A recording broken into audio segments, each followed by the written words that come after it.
And we have some of those in my country. They're called durus, Ismailis. They are called durus, and they're not supposed to be knowing their religion until they become 40 years. Brilliant. And I was asking one of them, what if you died before 40?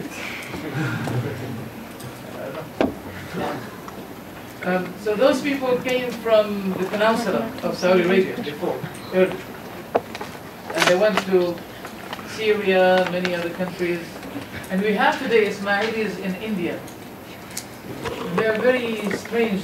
Their way of belief, their way of behavior is very strange to me. Yet I did not really investigate much of their beliefs.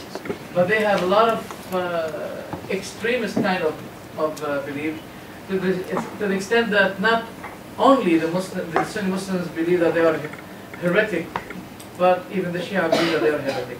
Ismailis and Nusayris, they are very close to one another. Do you have a particular literature that has that information? Yes, I do, but in Arabic. I hope it did not really come to my mind to find if there's anything in English. I have in Arabic. If you want, I have it. Yes, I can give you a copy of it. But you may Google it. You may find. Well, today they call Ayatollah Google. You know, Ayatollah, because Islamically in many things you find. You don't imagine to find it. You find it Google. So I hope you can find some English materials regarding these. Thank you very much. Okay, I'll just look for. Yeah, you may ask any question if you have until I try to find this. Oh, we have. Okay. Question. Some people say don't worry about these small issues. You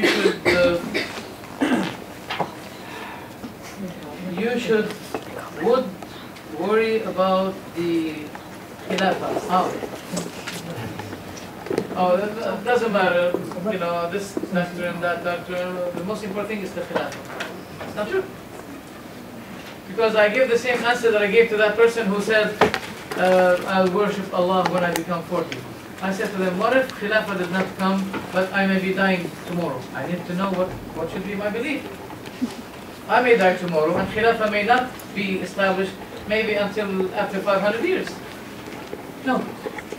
So you have to have a good doctrine, a good belief. You have to study.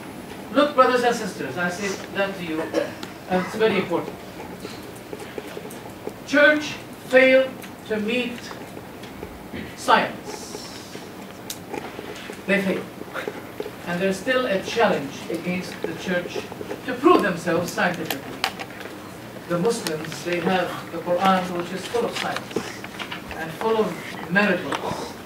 And we're supposed to be here, especially those students of you.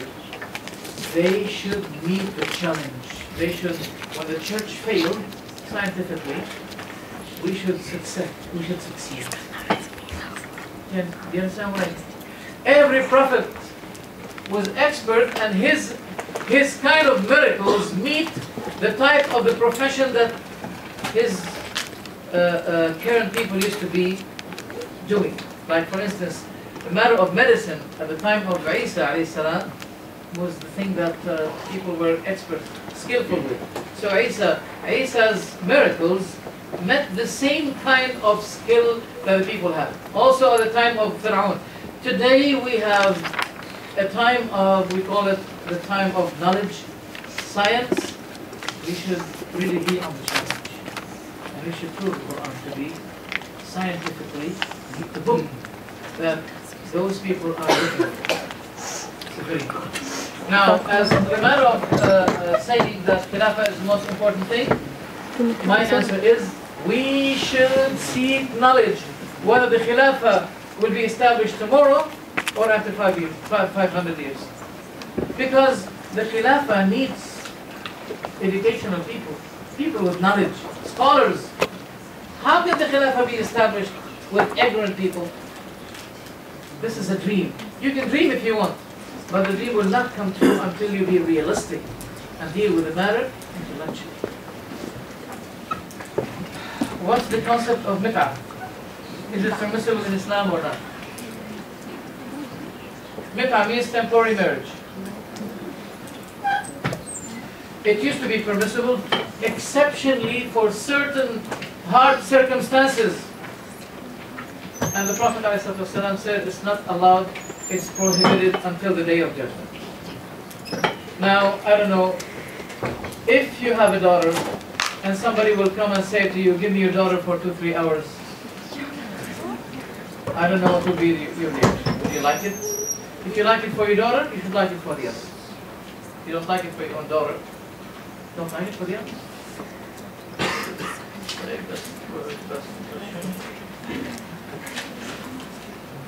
Please read the book called Peshawar Nights. You can Google it as well. I read it and I heard it. And it did not convince me. It was a scenario. Anyone wants to have a dialogue, it's good to invite me for a dialogue. Not to say, this is the hujjah, this is the evidence we have given you. Read the book of Peshawar. Why? I brought you the Quran. And you say, read Peshawar? Why do Shia pray with their hands by their side? That means like this. It's not a big deal. We have the Malikis, they do that. Despite the fact that the Prophet said, we are the prophets are ordered by Allah to put our rights over our lefts in our prayer. And that's authentic in Sahih al-Bukhari. But nevertheless, I have wished that this is the only disagreement between us and the Shia. It's not. We don't begin with secondary matters in our disagreements with the Shia. We disagree with them on the matter of, why do you say, oh Ali, help me?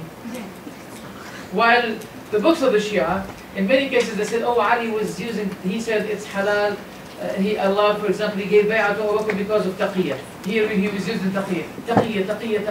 That means he was avoiding, not speaking the truth. That means he was helpless. So how do you ask him for help while he was helpless to do the thing that he wanted to do? Someone raised his hand or her hand. Sister? Assalamu alaikum. I was just wondering, does Allah subhanahu wa ta'ala have a physical attribute according to our idea of brothers? We don't use the word physical. We confine ourselves to what Allah described Himself. Okay? And not to speak anything more. For example, Allah described Himself that He has 2 hands. He said to Iblis, to the devil, مَا مَنَعَكَ أَن تَسْجُدَ لِمَا خَلَقْتُ بِيَدَيْكَ. Okay? So, even this is the madhab of AHLUL BAYT, by the way. AHLUL BAYT said, describe Allah by that He described Himself, and stop to speak anything more than that.